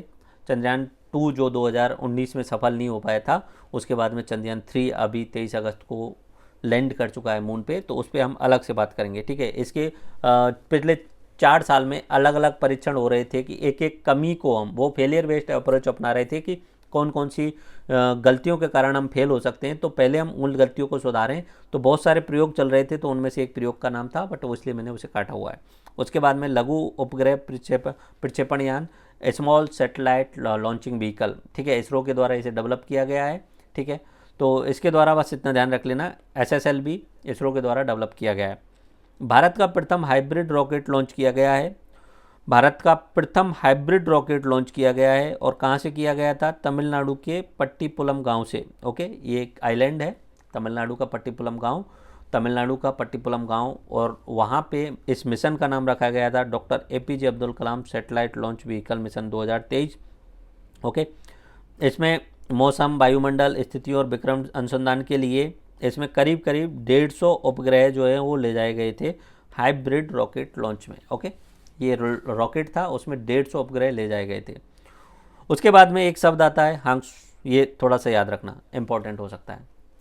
वासोंग, ये उत्तरी कोरिया के द्वारा इंटर कॉन्टिनेंटल बैलिस्टिक मिसाइल का डेवलपमेंट किया गया, तो याद रखना। ठीक है, अदर हम देखें तो ये इंपॉर्टेंट नहीं है, ये भी कोई इंपॉर्टेंट है नहीं। हाँ, ये इंपॉर्टेंट है थोड़ा सा, अगर हम देखना चाहें। भारत का प्रथम हाइब्रिड रॉकेट लॉन्च किया गया था पट्टीपुलम गांव से, तमिलनाडु से किया गया था। Doctor APJ Abdul Kalam satellite launch vehicle mission इसका नाम रखा गया था। 150 ये उपग्रहों को लेकर के गया था। ये काफ़ी सबसे ज़्यादा इंपॉर्टेंट है एग्जेक्टिव टाइप के सवाल के लिए। वासोंग, ये उत्तर कोरिया के द्वारा एक बैलिस्टिक मिसाइल बनाई गई है, उसका नाम क्या है? वासोंग। ठीक है, इंटर कॉन्टिनेंटल बैलिस्टिक मिसाइल। ठीक है, ये ध्यान रखना है। ये और इम्पोर्टेंट, वैज्ञानिकों द्वारा खोजा गया सौरमंडल के बाहर पृथ्वी के समान ग्रह, उसका नाम रखा गया वोल्फ 1069b। पृथ्वी के जैसा हमारे सौरमंडल से बाहर एक उपग्रह खोजा गया, उसका नाम क्या रखा गया? Wolff 1069b। ठीक है, उसके बाद में एरो इंडिया शो हुआ था। ठीक है, एरो इंडिया शो कहाँ हुआ था? बेंगलुरु में हुआ था, और एशिया का सबसे बड़ा शो था बस। ठीक है, नरेंद्र मोदी जी पहुँचे थे, और यहाँ पे जो बेंगलुरु में जो हुआ था उस एयरफोर्स स्टेशन का नाम है Yelahanka airport station Bengaluru. Okay, अब बात करते हैं पुरस्कार और सम्मान की। तो लाइफ टाइम अचीवमेंट अवार्ड के रूप में इंडिया UK अचीवर्स ऑनर्स के द्वारा मनमोहन सिंह जी को जो है वो लाइफ टाइम अचीवमेंट अवार्ड दिया गया था। अंतर्राष्ट्रीय मातृभाषा पुरस्कार के रूप में ये जो है वो स्वदेशी भाषाओं के प्रचार के लिए और प्रचार के लिए, संरक्षण के लिए प्रदान किया जाता है अंतर्राष्ट्रीय मातृभाषा पुरस्कार। ये ढाका में एक कार्यक्रम हुआ था, उसमें दिया गया था। अब ध्यान रखने वाला क्या है? डॉक्टर महेंद्र मिश्रा को ये पुरस्कार दिया गया था। ठीक है, ये यूनेस्को द्वारा एक पुरस्कार दिया जाता है, अंतर्राष्ट्रीय मातृभाषा पुरस्कार, और ये किसको मिला है? 2023 में डॉक्टर महेंद्र कुमार मिश्रा। ठीक है, ये पॉइंट याद रखने का है, डॉक्टर महेंद्र मिश्रा, इनको कौन सा अवार्ड मिला है? अंतर्राष्ट्रीय स्वदेशी भाषा मातृभाषा का पुरस्कार। ओके, दादा साहब फाल्के अंतर्राष्ट्रीय फिल्म महोत्सव, फिल्मों में अच्छा काम करने के लिए ये दादा साहब फाल्के पुरस्कार दिया जाता है। तो नॉर्मली 2023 में दिया गया है देने को, तो लेकिन ये 2022 में जो मूवी आई होंगी उन पे दिया गया था। ओके, तो सबसे अच्छी फिल्म RRR थी। फिल्म ऑफ द ईयर का रूप में दिया गया है RRR को, पूरे साल की सबसे बेस्ट फिल्म। और फिर उसके बाद में सर्वश्रेष्ठ फिल्म के रूप में द कश्मीर फाइल को दिया गया था। ओके, और उसके बाद में अभिनेता रणबीर कपूर, जो कि ब्रह्मास्त्र में अच्छी एक्टिंग करी थी उन्होंने, और अभिनेत्री आलिया भट्ट को गंगूबाई काठियावाड़ी में अच्छी एक्टिंग करने के लिए, और most versatile actor Anupam Kher के लिए। अब देखो, फिल्मों पे 5-6 अलग अलग पुरस्कार दिए जाते हैं। दादा साहब फाल्के का पुरस्कार आता है, उसके बाद में अपना राष्ट्रीय पुरस्कार भी आते हैं, राष्ट्रीय फिल्म पुरस्कार। उसके बाद में अलग अलग कंपनियों ने अपने अपने पुरस्कार बना रखे हैं, लेकिन ये इंपॉर्टेंट है तो थोड़ा सा याद रखना। उसके अलावा ब्रिटेन की जो British academy of film and television art है, बाफ्टा, उसके द्वारा भी पुरस्कार दिए जाते हैं। तो बहुत सारे पुरस्कार दिए गए, लेकिन कोई काम के नहीं है, वो तो ब्रिटेन के लोगों को दिए गए थे। बट उसमें से एक काम का इम्पोर्टेंट नाम आता है कि भारतीय फिल्मों में सोनक सेन द्वारा निर्देशित ऑल दैट ब्रीथ्स को बेस्ट डॉक्यूमेंट्री अवार्ड दिया गया था, तो ये ध्यान रख लेना है, ठीक है। ये है ऑल दैट ब्रीथ्स, ये भारतीय फिल्मों में एक अवार्ड दिया गया है बाफ्टा के अंतर्गत, थोड़ा सा ये ध्यान रख लेना है, ओके, ये याद रखना है, ओके। उसके बाद में यूनेस्को शांति पुरस्कार, यूनेस्को शांति पुरस्कार जो है वो जर्मनी की पूर्व चांसलर एंजेला मर्केल के दिया गया है। और क्यों दिया गया है ये, क्योंकि उन्होंने फ्रांस में शरणार्थियों का स्वागत किया था और शरणार्थियों को बसाया था, इसलिए उन्हें यूनेस्को शांति पुरस्कार दिया गया था, ये ध्यान रख लेंगे, ओके। ग्रैमी पुरस्कार ये म्यूजिक के क्षेत्र में दिया जाता है, अमेरिका में दिया जाता है, और इसमें याद करने का कुछ भी नहीं है, एग्जाम में नहीं पूछा जाएगा, बस सॉन्ग ऑफ द ईयर देख लो तो जस्ट लाइक दैट करके बॉनी रैथ का एक सॉन्ग है वो दिया गया था। अब ये 50 चीज़ें ना तो रट सकते हो ना रटना है, एक्चुअली में सच बता रहा हूँ, नहीं रटना है, बस आपको ये पता होना चाहिए ग्रैमी म्यूजिक से रिलेटेड है, कहाँ दिया जाता है, अमेरिका में दिया जाता है, और सॉन्ग ऑफ द ईयर को उसको दिया गया है जस्ट लाइक दैट करके एक बॉनी रैथ का सॉन्ग है उसको दिया गया था, ओके। अब बात करते हैं नियुक्ति और निधन की। देखो इसमें इंपॉर्टेंट नाम मैं बताऊंगा। BVR सुब्रमण्यम, इनको नीति आयोग के नए CEO बनाया गया है, ठीक है। नील मोहन, इनको यूट्यूब के नए CEO बनाया गया है। आयुष्मान खुराना, यूनिसेफ इंडिया का राष्ट्रीय दूत नियुक्त किया गया है। सुनील तलाटी, इनको अपना ICAI institute of chartered accountant of India इसका अध्यक्ष बनाया गया है। उसके बाद में अजय बंगा को विश्व बैंक का अध्यक्ष बनाया गया है, काफ़ी इंपॉर्टेंट है। के विश्वनाथ जो है वो फिल्म निर्माता थे, उनका निधन हो गया और उन्हें कला तपस्वी के नाम से जाना जाता था। के विश्वनाथ जिनका निधन हो गया है वो फिल्म निर्माता थे और उन्हें कला तपस्वी के नाम से जाना जाता था, ओके। BKS वर्मा ये चित्रकार हैं, ठीक है, और इनका निधन हो गया, तो BKS वर्मा एक चित्रकार के रूप में। शांति भूषण, प्रशांत भूषण के पिताजी, ये कानून मंत्री, ओके। उसके बाद में चेतन शर्मा, इनका भी निधन हो गया है, ये क्रिकेटर थे। निक्की हेली, ये फेमस रही हैं, और निक्की हेली जो है वो अमेरिकी राजदूत हैं और ये 2024 में चुनावों के लिए दावेदारी प्रस्तुत कर रही हैं, ओके। और ये कहाँ की हैं, भारतीय मूल की अमेरिकी राजनेता हैं, ओके। उसके बाद में गिरीश चंद्र मुर्मू, इन्हें कैग का जो है वो अध्यक्ष बनाया गया है, कैग बनाया गया है इन्हें, ओके। उसके बाद में इनके रिगार्डिंग एक चीज़ और है, अंतर्राष्ट्रीय श्रम संगठन का वैदेशिक लेखा परीक्षक भी इन्हें नियुक्त किया गया है 2024 से 2027 तक का।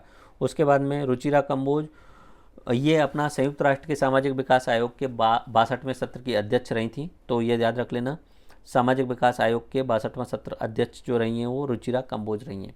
उसके बाद में प्रमुख पुस्तकें, पुस्तकों से एक प्री में सवाल बनता ही बनता है, तो 15-20 पुस्तकें आपको याद रखनी होंगी। विक्ट्री सिटी सलमान रुश्दी की पुस्तक है। ऑपरेशन गंगा तरुण पिथौड़े की पुस्तक है। मेघनाथ साई की the poverty of political economy एक पुस्तक है, और डॉक्टर अश्विन फर्नांडीज की India's knowledge supremacy the new dawn करके एक पुस्तक है। तो हम रिवाइज करें अगर प्रमुख नियुक्ति और निधन को, तो 1 मिनट में हम पूरा रिवाइज कर सकते हैं, और ये भी आइडिया लगा सकते हैं कि सवाल किस पॉइंट पे बन सकता है, कौन कौन से ही इम्पोर्टेंट हैं, ओके। Let me try. पहली बात तो BVR सुब्रमण्यम, इन्हें नीति आयोग का CEO नियुक्त किया गया, सबसे इंपॉर्टेंट याद रखना, ओके ओके। उसके बाद में नील मोहन यूट्यूब के CEO बनाए गए, नहीं बनेगा सवाल, okay. Ayushmann Khurrana UNICEF India के राष्ट्रीय दूत, ध्यान रख लेना, इंपॉर्टेंट हो सकता है। सुनील तलाटी, इन्हें ICAI के अध्यक्ष नियुक्त किया गया है, ओके। अजय बंगा, इन्हें विश्व बैंक का अध्यक्ष नियुक्त किया गया है, इंपॉर्टेंट है। के विश्वनाथ, फिल्म निर्माता जिनकी मृत्यु हो गई, कला तपस्वी नाम से जाने जाते थे। BKS वर्मा चित्रकार हैं। शांति भूषण जी ये कानून मंत्री और वकील थे। चेतन शर्मा जी क्रिकेटर थे। निक्की हेली ये अमेरिकी राजदूत हैं और ये अपने राष्ट्रपति चुनाव में दावेदारी प्रस्तुत करेंगे। गिरीश चंद्र मुर्मू कैग बनाए गए हैं और अंतर्राष्ट्रीय श्रम संगठन का वैदेशिक लेखा परीक्षक भी बनाया गया है। रुचिरा कंबोज ये UN के सामाजिक विकास आयोग के अध्यक्ष रहे थे, ठीक है, 62वें सत्र के। अब वो इतना ध्यान नहीं रहे हैं, बस इतना ध्यान रखना सामाजिक आयोग के एक टर्म के लिए अध्यक्ष बनाए गए हैं, ओके। और प्रमुख पुस्तकें victory city Salman Rushdie, operation Ganga Tarun Pithode, the poverty of political economy Meghnath Desai, India's knowledge supremacy ये डॉक्टर अश्विन फर्नांडीज, ओके। अब बात करते हैं खेल प्रदर्शन, ओके। खेल प्रदर्शन की बात करते हैं तो महिला T20 वर्ल्ड कप हुआ था, इम्पोर्टेंट है, सवाल बन सकता है। महिला T20 वर्ल्ड कप का 8वां जो है वो T20 वर्ल्ड कप हुआ था, ठीक है, और ये कहाँ पे हुआ था, अफ्रीका में हुआ था, दक्षिण अफ्रीका में। 10 टीम आई थी, ऑस्ट्रेलिया जीती थी, भारत सेमीफाइनल में ऑस्ट्रेलिया से हार गई थी। भारत की टीम की कप्तान थी हरमनप्रीत कौर और प्लेयर ऑफ द सीरीज बनाया गया था एशले गार्डनर ऑस्ट्रेलिया की, ओके। ये ध्यान रखना है, महिला T20 वर्ल्ड कप 2023 ये फरवरी में हुआ था, अफ्रीका में हुआ था, दक्षिण अफ्रीका में। ऑस्ट्रेलिया जीती थी, दक्षिण अफ्रीका उप विजेता रही थी और भारत सेमीफाइनल में हार गया था। ओके, और प्लेयर ऑफ द सीरीज कौन रहे थे? Ashleigh Gardner.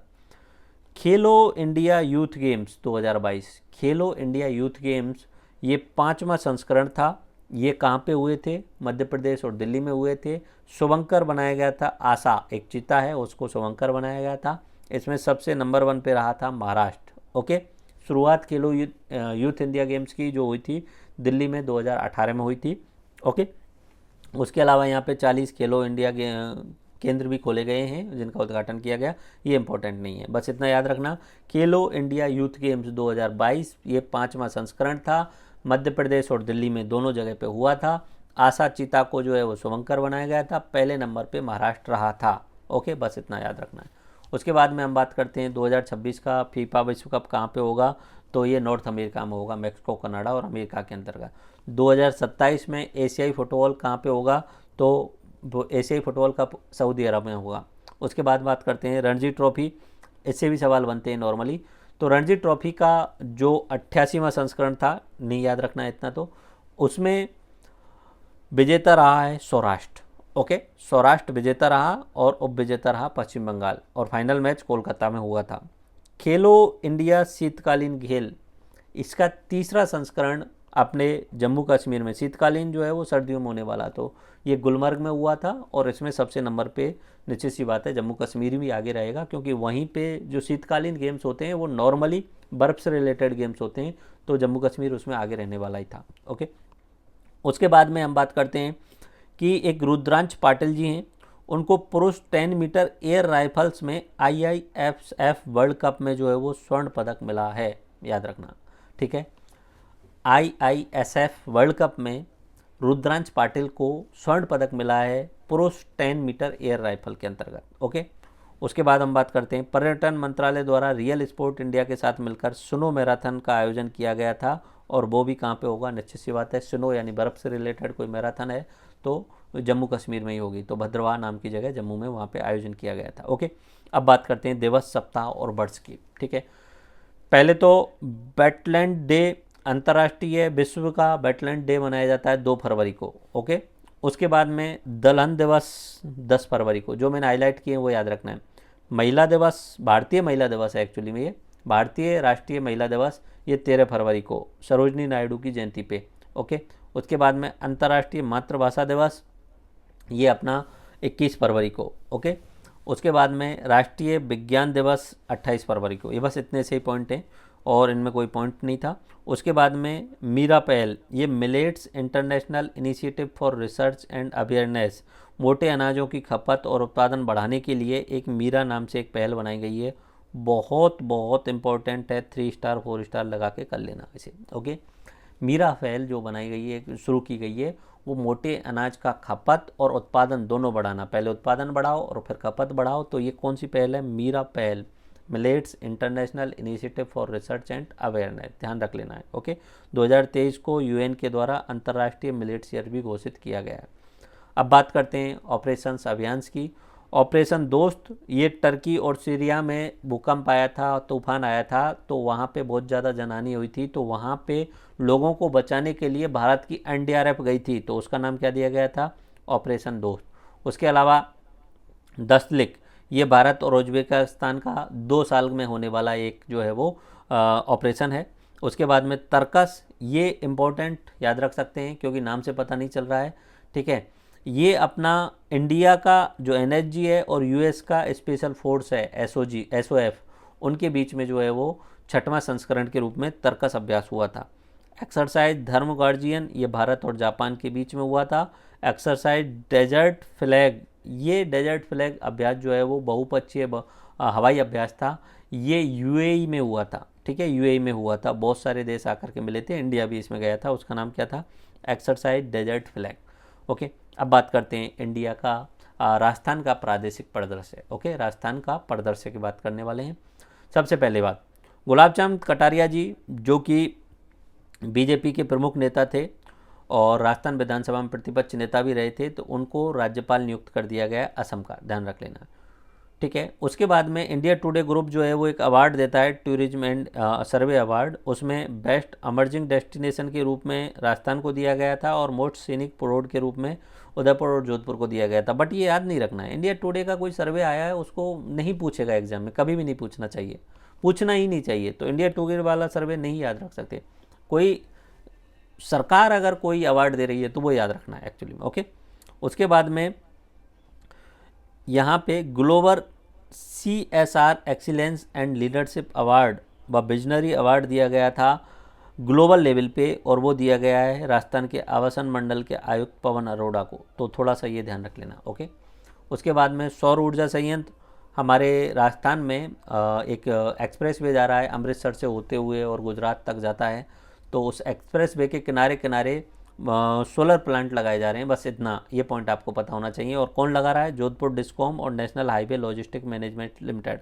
ठीक है, बस इतना सा पॉइंट है, इसमें और कुछ याद रखने का नहीं है। जो एक्सप्रेस वे है उसके किनारे किनारे 11 सोलर प्लांट लगाए जा रहे हैं बड़े बड़े। उसके बाद में अफ्रीकन स्वाइन फीवर, ये हमारे राजस्थान में जो सुकर होते हैं यानी सुअर होते हैं उनके अंतर्गत ये एक बीमारी है, संक्रामक रोग हुआ था, उसका नाम क्या है? African swine fever. एग्जाम में सवाल बन सकता है, और वो किस तरीके से बनेगा एग्जाम का सवाल कि अफ्रीकन स्वाइन फीवर ये किस पशु से संबंधित है? तो वो सुकर यानी सुअर से संबंधित है। और कैसी रोग है? ये संक्रामक रोग है। खेलो इंडिया के शीतकालीन गेम्स जो हुए थे वो गुलमर्ग कश्मीर में हुए थे और राजस्थान को 10 पदक मिले थे इसमें। बस इतना पॉइंट है, ये पहले भी मैं आपको बता चुका। खेलो इंडिया यूथ गेम्स जो हुए थे मध्य प्रदेश और दिल्ली में हुए थे और राजस्थान को 48 पदक मिले थे इसमें।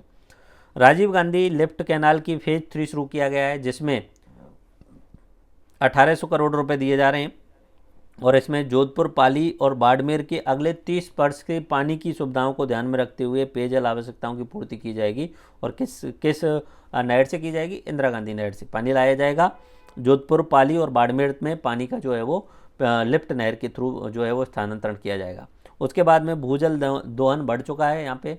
ठीक है, मतलब ज़मीन से पानी की जो निकासी है वो अधिक हो चुकी है। ठीक है, अब अगर बात करें डाटा की तो भूजल आकलन रिपोर्ट ये मैं पहले भी बता चुका हूँ आपको। टोटल 295 ब्लॉक हैं जिनमें से 219 में बहुत अधिक दोहन किया जाता है पानी का, यानी अधिकतर जो है वो पानी दोहित हो चुका है। ठीक है, सुरक्षित सिर्फ 38 बचे हैं, संवेदनशील 22 हैं और अर्ध संवेदनशील 20 हैं। यानी 295 ब्लॉक हैं अपने और राजस्थान के, उनमें से ज़्यादातर ब्लॉक में से पानी का अति दोहन हो चुका है। ओके, समर में फेस्टिवल होता है, वो 17 से 19 फरवरी में हुआ था, कोई इंपॉर्टेंट है नहीं, इसमें से सवाल नहीं बनेगा। दिल्ली लालसोट खंड, अपना दिल्ली मुंबई एक्सप्रेस वे उसका दिल्ली लालसोट खंड जो है वो ओपन कर दिया गया है। ये कोई इन्फॉर्मेशन इंपॉर्टेंट नहीं है, आपको पता होना चाहिए राजस्थान के इंपॉर्टेंट ज़िले कौन कौन से 7 जिलों से जाती है ये। ठीक है, तो ये आपको पता होना चाहिए। और ये ऑल इंडिया का सबसे बड़ा एक्सप्रेस वे बन रहा है, और ये चीज़ आपको मैं काफ़ी बार पढ़ा चुका हूँ।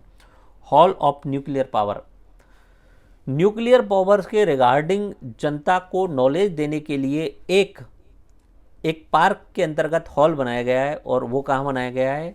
वो बनाया गया है क्षेत्रीय विज्ञान केंद्र व विज्ञान उद्यान शास्त्री नगर जयपुर में, और उसमें न्यूक्लियर पावर की जानकारी लोगों को दी जाएगी। यानी लोग उसके प्रति अच्छी सोच रखें कि न्यूक्लियर पावर जो है वो ज़्यादा नुकसान नहीं करने वाली है। मीन्स कहीं कहीं पे न्यूक्लियर पावर प्लांट जब बनाए जाते हैं, कोशिश की जाती है, तो लोग उसके खिलाफ खड़े हो जाते हैं कि इससे नुकसान हो सकता है एरिया को। ठीक है, तो इसलिए लोगों की सोच को अच्छा करने के लिए hall of nuclear power. Okay, विज्ञान केंद्र व तारामंडल, ठीक है, प्रदेश में प्रथम विज्ञान केंद्र व तारामंडल का निर्माण कोटा में किया जा रहा है, बस इतना ध्यान रख लेना। ओके, उसके बाद में संगीत नाटक अकादमी, ठीक है, इसमें रंगकर्मी बिलास जानवे, उनको मूक अभिनय कलाकार हैं।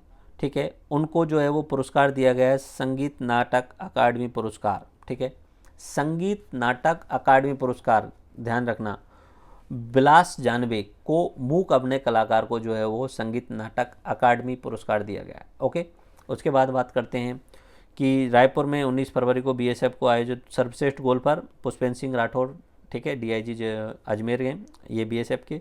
Centre for cyber security counter terrorism and anti emergency, ठीक है, ये एक तरीके से साइबर सिक्योरिटी टेररिज्म को ख़त्म करने के लिए और इमरजेंसी के लिए, ठीक है। तो साइबर सुरक्षा व्यवस्था मजबूत करना, आमजन को अपराधों को जागरूक करने के उद्देश्य से एक नया संस्थान बनाया गया है और ये राज्य पुलिस रेंज आयुक्तालय व जिला स्तर पे साइबर लैब तैयार करेगा। ठीक है, तो नाम से पता चल रहा है इसमें सारी चीज़ें, centre for cyber security counter terrorism and anti emergency, तो नाम से पता चल रहा है, तो एग्जाम में सवाल नहीं बनेगा।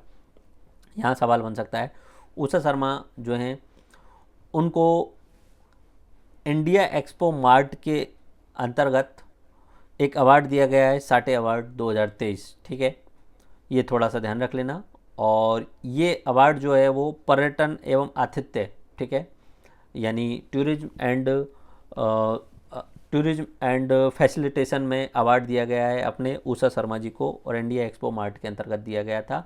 ठीक है, तो इनको ये अवार्ड दिया गया है, साटे अवार्ड। ओके, उसके बाद में उद्यमी सम्मेलन हुआ था भीलवाड़ा में, ये पॉइंट याद रखना है। मुख्यमंत्री युवा संबल योजना, युवाओं के लिए बेरोजगार भत्ता, इसमें 4,000 रुपये मासिक, और महिलाओं के लिए या गर्ल्स के लिए, युवा गर्ल्स के लिए 4500 रुपये मासिक और 2 साल तक दिए जाएंगे। ठीक है, और इस योजना का क्रियान्वयन जो है वो उदयपुर ने सबसे अच्छे तरीके से किया था, तो मुख्यमंत्री युवा संबल योजना। ठीक है, उसके बाद में हम बात करते हैं लोकारंजन मेला, ये जोधपुर में हुआ। 14वां राष्ट्रीय सांस्कृतिक महोत्सव, ये अपना बीकानेर में डॉक्टर करणी सिंह स्टेडियम में हुआ।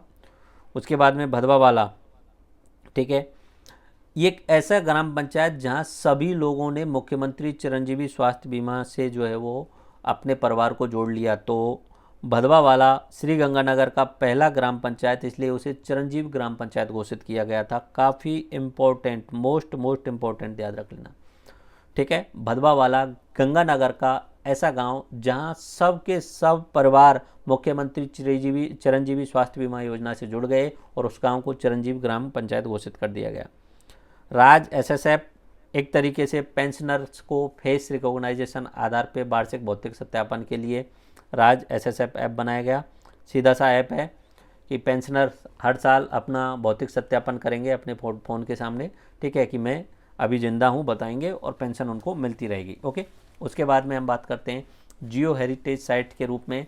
तो 2 इम्पोर्टेंट लोकेशंस हैं, एक तो किशनगढ़ की नेपलिन साइनाइट नाम का क्षेत्र है और ब्यावर पालिका सेंद्रा ग्रेनाइट के लिए फेमस क्षेत्र है।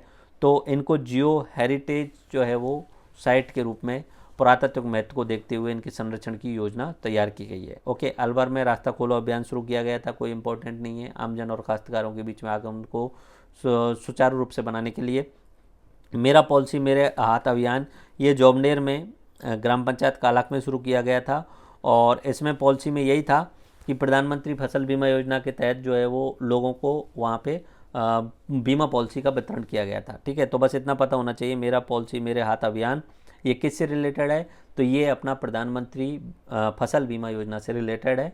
जॉबनेर में इसे चलाया गया था। ओके, राजस्थान इंटरनेशनल एक्सपो, अब देखो ऐसे अभियान सरकार बहुत जगह चलाती रहती है ताकि जागरूकता बनी रहे। जैसे रास्ता खोलो अभियान ये कलेक्टर ने चलाया वहाँ पे, ठीक है, कि भाई अलवर के गांव में जो है वो बहुत सारे लोगों ने खेतों की मेड़ों को ख़त्म कर दिया, रास्तों को ख़त्म कर दिया।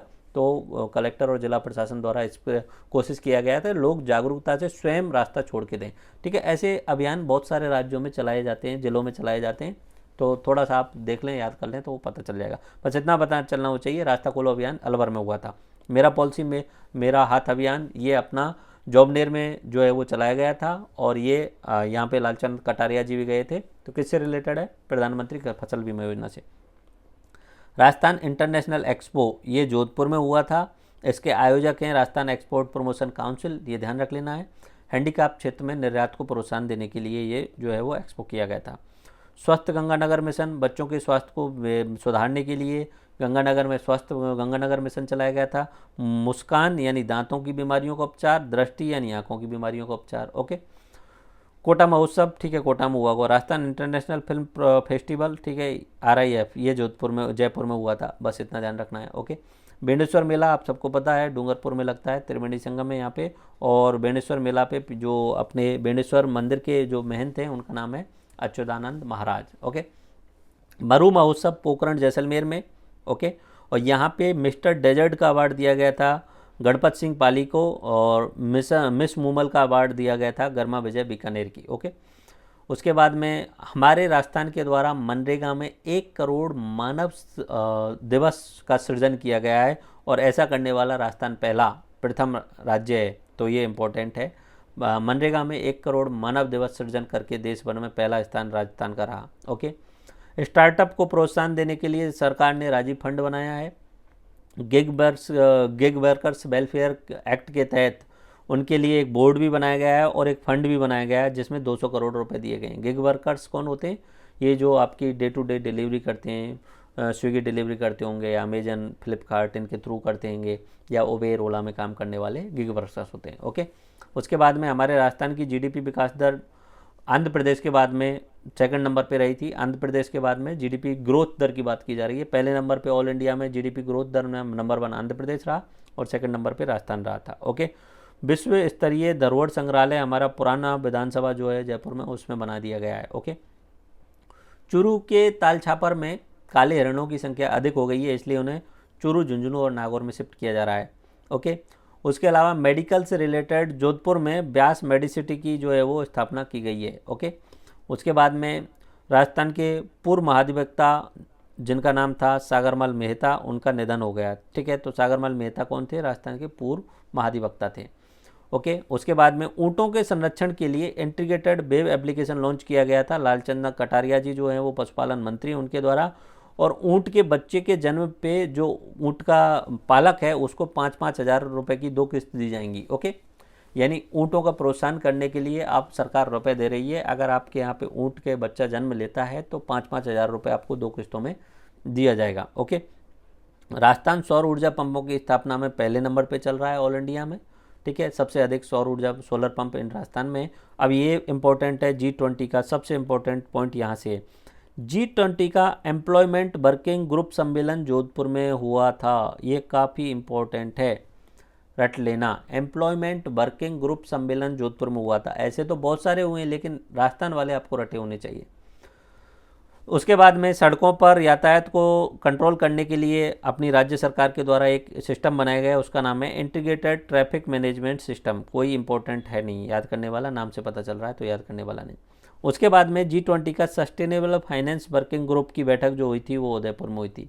याद रखना, एम्प्लॉयमेंट वर्किंग ग्रुप की बैठक जोधपुर में, उसके बाद में सस्टेनेबल फाइनेंस वर्किंग ग्रुप की बैठक उदयपुर में। 2 सबसे इंपॉर्टेंट है, एक सवाल इन 2 में से बन जाएगा पक्का, जोधपुर व उदयपुर वाले में से। ओके, बरेली में आयोजित 39वीं राष्ट्रीय ताइक्वांडो प्रतियोगिता में भरतपुर के ललित कुमार को जो है वो स्वर्ण पदक मिला था।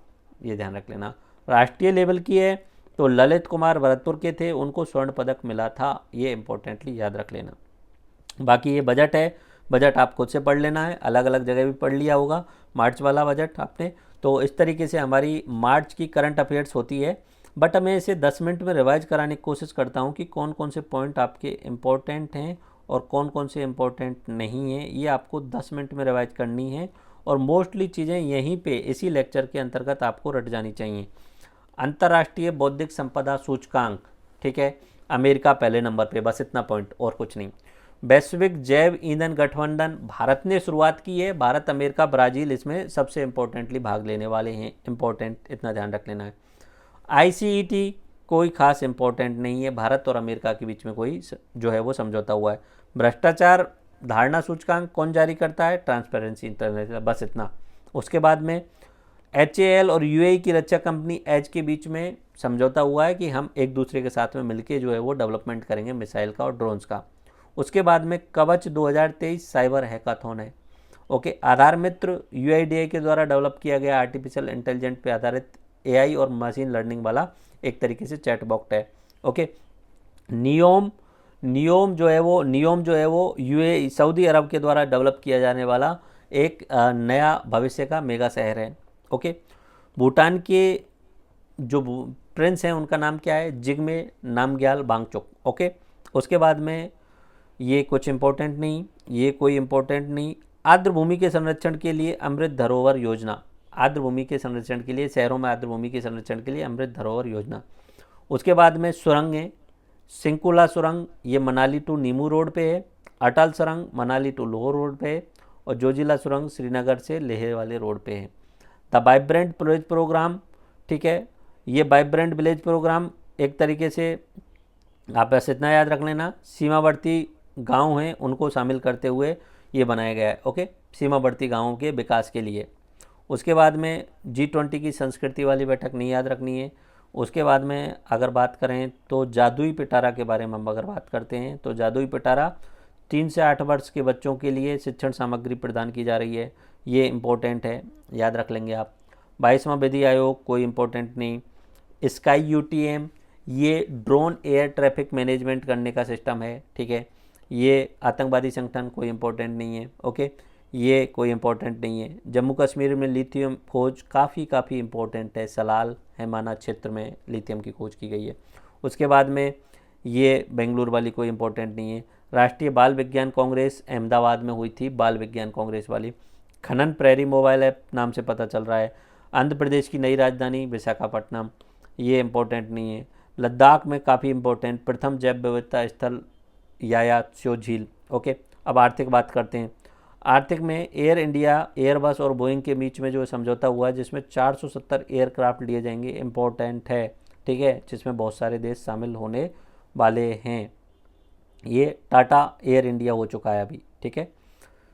हाँ, अभी हम बात कर रहे थे खनन प्रेरी, अब बात करते हैं हेलीकॉप्टर संयंत्र। ये नॉट सो मच इम्पोर्टेंट, ठीक है, ये तुमकुरु कर्नाटक में बनाया गया है, नहीं है, ये का कोई इम्पोर्टेंट नहीं है। भवानी इम्पोर्टेंट है।